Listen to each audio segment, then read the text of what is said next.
الله اقعد يوم بكتب البرومبت، بس البرومبت ده هيتكتب مره مش هقعد اكتبه كل يوم، يبقى شغلانه معينه هعملها بالبرومبت. كبرومبت معقد. لكن حاجه مثلا داخله تقولي له قول لي كده التوب 10 تايبس اوف كونتنت اللي ممكن اشتغل بيهم على الشيء الفلاني عشان اعمل بيرسونال براندنج مثلا ليا، وهستعمل بيرسونال براندنج ده عشان ابروموت الفاشن براند بتاعي. خلاص الموضوع مش محتاج كل القصه دي اصلا. انا داخل اخد منه معلومه عنده يا مش عنده. لكن هخليه يبني معايا حاجه ونبني فوق الحاجات دي حاجه ثانيه وكده، الموضوع يستاهل ناخد وقت. بليز. خالص شات ويندو زي دي. وانا كل مره عشان انا تعبت اوريدي في البرومبت الاولاني وفاهم ان احنا بنبوست مع بعض ال 30 بوست بتوع شهر اكتوبر مثلا بتوع كل يوم، ان انا ارجع كل يوم واكمل في نفس الكونفرزيشن فيها ميزه وفيها عيب. الميزه ان هو كده كده فاهم احنا مكملين في ايه، وحتى الحاجات لما طلع بوست من يومين في الكونفرزيشن دي ما عجبنيش قوي، فقلت له لا بعد اذنك بعد كده ما تحطش الشيء الفلاني، هيلتزم باللي بعد اذنك دي في بقيه الكونتنت، مش محتاج اعيدها تاني. دي الميزه. العيب ان كل كونفرزيشن ليها حاجه اسمها، او كل موديل من المودلز اللي حضرتك بتتكلموا معاها وده هنشرحه بالتفصيل بعد البريك، حاجه اسمها كونتكست ويندو. لو الكونفرزيشن دي طولت قوي قوي قوي بقى لي بقى ايام وشهور قاعد شغال عليها، هيبدا يهلوسينيت لان هو اكنه نسي اكتر حاجه فوق، نسي اللي فوق اللي هو غالبا البرومبت. هيبدا بقى يروح في اتجاهات ثانيه، الموضوع هيبقى بطيء جدا عشان يرد، وهتلاقوا ساعات انتوا بتبعتوا له وهو اوريدي عامل البوتن بتاع الستوب، وحبيبي مفيش حاجه شغاله اصلا، انت لسه بنتكلم مع بعض. بس هو خلاص بقى هو من كتر ما الكونتكست ويندو بقى يعني. البديل ان حضرتك تعملي مثلا بروجكت جوه تشات جي بي تي، وجوه البروجكت يبقى عندي مالتيبل كونفرزيشنز وفي برومبت مين للبروجكت كله، فكده كده كل الكونفرزيشن الجديده ان شاء الله كل يوم ببدا كونفرزيشن جديده بوست جديد، كلهم ملتزمين بنفس الانستركشنز، كلهم شايفين بعض. ماشي؟ هنشرحها بالتفصيل كده كده بعد البريك. يعني الميديا سواء على سيرش انجن، فانا ممكن اقول له ميك شور انك تستعمل من الكلمات دي، ميك شور تحط الهاشتاجز دي بما فيهم اسم البراند في اخر كل حاجه، ده كونسترينت. انا بجبره يعمل حاجه معينه غصب عنه ايا كان هو مقتنع بده او لا، فده كونسترينت بس ده بوزيتيف، هتعمل ده بدل ما كنت بقول له وما تعملش. فممكن احط الاثنين، ما تعملش ايموجيز، ما تعملش كذا، ما تعملش كذا، وتاكد انك تعمل ده. فالكونسترينت ده ممكن يبقى سيت اوف كونسترينت مش لازم واحده يعني. اوكي؟ طيب بعد كده في عند حضراتكم التي او في او التون اوف فويس. التون اوف فويس بتاعتك شكلها عامل ازاي؟ فريندلي، كاجوال، فورمال، ساركاستيك، عايز الموضوع كده لطيف وخفيف and so on. without you specifying التون اوف فويس، حضراتكم بتفترضوا ان تشات جي بي تي عارف التون اوف فويس بتاعت البراند which is highly unlikely. حضراتكم لازم تقولوا التون اوف فويس بتاعت البراند عامله ازاي. وهثبتها غالبا لو انا بشتغل نفس البراند، يعني انا بنسميها فيو شوت، يعني التكنيك نفسه او الطريقه بتاعت ان انا استعمل الكومبوننت اللي اسمه اكزامبلز ده بنسميه فيو شوت برومبتنج. اكزامبلز بمعنى ايه؟ ليتس سي حضراتكم دلوقتي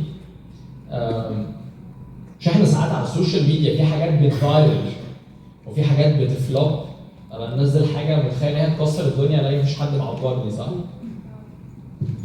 وفي حاجات تانية ممكن ما ابقاش انا خالص اصلا فاهم كوبي رايتنج ومش عارف اكتب كونتنت، بس شايف الكومباتيتور بتاعي ما شاء الله كل بوست احلى من اللي قبله، وانا مش عارف الناس دي بتعمل ايه وانا مش كوبي رايتر.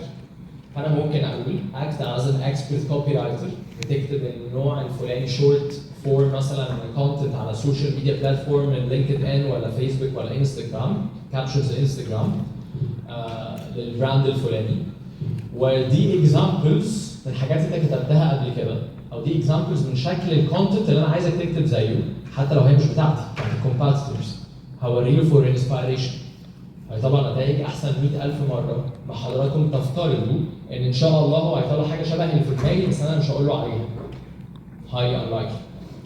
هديله امثله وهديله اكزامبلز، والاكزامبلز دي بالمناسبه لو حضراتكم فكرتوا كده طريقه تعليمنا نفسها ممكن اجيب حد اقول له بص دي شكل الاجابه النموذجيه تبقى عامله كده، هوري له امثله قبل الاكزام، وده شكل الكومن ميستيكس. فالاكزامبلز دي ممكن تبقى ده شكل الحاجات اللي عايزك تعمل زيها، وده شكل الحاجات اللي مش عايزك ابدا تعمل زيها.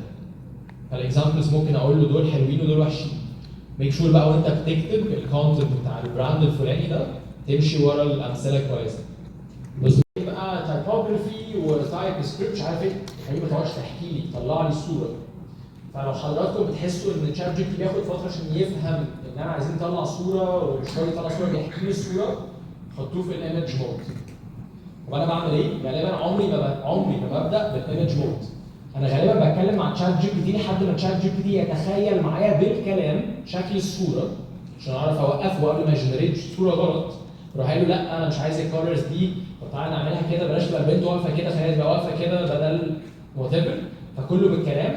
وبعدين لما تشات جي بي تي وصل بالكلام انه حاكي لي الصوره تبقى عامله ازاي، راح قايل له ناو جنريت ذا فيجوال، راح طلع صوره. فالحاجه اللي احنا بنعتبرها في العادي ان هو رخامه من شات جي بي تي انه بيطلع كلام بدل الصوره، انا بستغلها العكس، بخليه يقعد يفكر معايا في شكل الصوره هيبقى عامل ازاي، ولما اوصل للشكل الديسكربشن اللي انا عايزه اقول له اقلب لي الديسكربشن ده لصوره حاول حي. في مشكله؟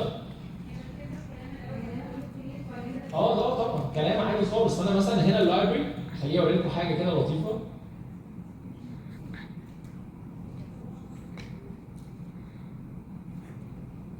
دخلنا في كونفرزيشن جديده مع تشات جي بي تي وقلت له عايزك تفكر معايا للوجو واسم لبراند جديد، البراند ده ايطاليان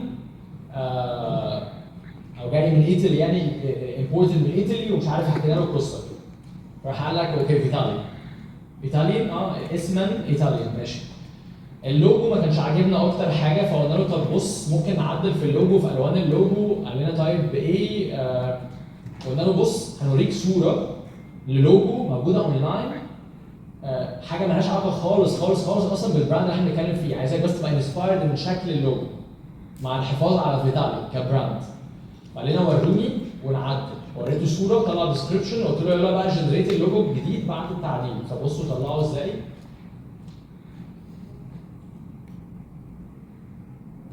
فهو كان كده عملوا كده. انا مش فارق بقى دلوقتي خالص الاثنين اوحش من بعض، الاثنين حلوين مش قصتنا يعني الفكره، بس ده كله في نفس الكونفرزيشن. فانا في كونفرزيشن بتحصل بفكر معاه في الاستراتيجي والبراندنج بتاع البيزنس، لان الموضوع مش لوجو، هو اصلا اللوجو كفيجوال ده في مرحله متاخره في البراندنج. البراندنج بيبدا اصلا باستراتيجي مش كده؟ مين التارجت اودينس؟ طب الناس دي ايه؟ طب احنا البراند ايه الفاليوز بتاعته؟ طب البيرسونا بتاعت البراند؟ طب نختار انهي الوان؟ طب الاسم هيقول ايه؟ فبفكر معاه في الاستراتيجي، ووسط الاستراتيجي بطلع الصور، مش ان انا داخل اطلع صور يوزنج شات جي بي تي. وده بقى قوه شات جي بي تي انه قادر يساعدني في الاستراتيجي في البراندنج والالوان ويفكر معايا يقول لي بس خلي بالك لو انت خليته مثلا بلاك اند جولد انت رحت في حته لاكجري مالهاش علاقه اصلا باللي انت بتحاول تبيعه، انت بتبيع هيلثي برودكتس، ده خليك في الجرين. لسه ان انا ما بفهمش اي حاجه في الكولر ثيوري ولا في البراندنج ولا اي حاجه. شات جي بي تي will be your brain creative partner يفكر مع حضراتكم، وفي النص وسط ما هو بيعمل الكلام ده طلع لي لوجو، طلع لي صوره، طلع لي وقت. المهم يعني خليناه يعدل في اللوجو يطلع لوجو، وبعد ما طلع اللوجو في نفس الكونفرزيشن قلنا له طب بقول لك ايه بقى، مش احنا اتكلمنا معاك عن شكل البرودكتس او نوع البرودكتس اللي هنبقى بننتجها في الشركه دي مش موجوده اصلا دي فيكشن. قلنا له طب ورينا شكل البرودكت باللوجو بالباكجينج بالالوان بتاعت البراند، فطلع لنا الصوره دي.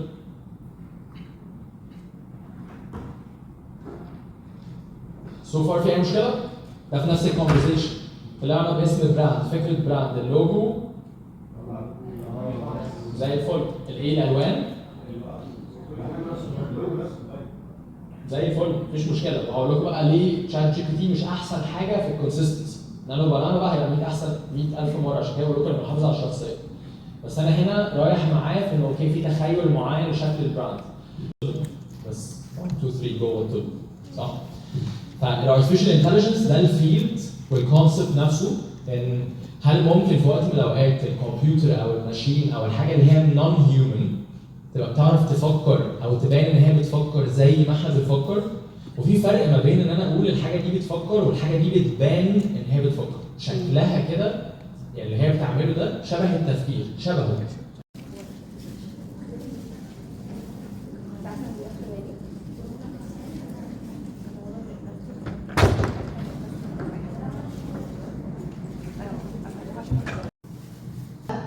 ويست مانجمنت، انا عشان اعرف اعمل مانجمنت لاي حاجه انا what is waste؟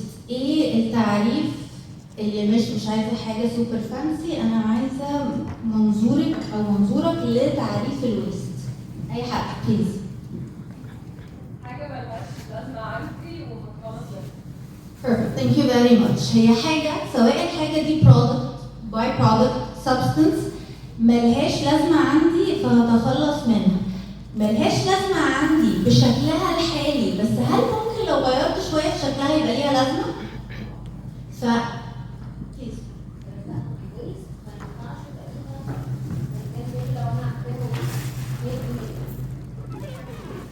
Perfect. Thank you. ده هينقلني لسؤال التاني.